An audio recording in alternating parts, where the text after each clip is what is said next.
ګرانو کتونکو السلام علیکم. زه محمد سلمان همدرد د حق غږ پښتو چینل خبري لنډیز کې ستاسو کوربه اوس تاسو پام را اړوم د مهمو خبرونو لنډیز ته.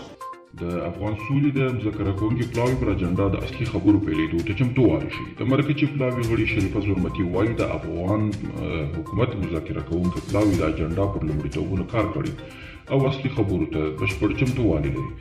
د واشنگټن پوسټ ورځپاڼې د راپورونو له مخې په کابل کې د امریکا سفارت په زرګونه هغو افغانانو ته د ویزې ورکړه بیا پیل کړي چې په تېرو 20 کلونو کې له امریکایي پوځیانو سره همکاري کړې ده.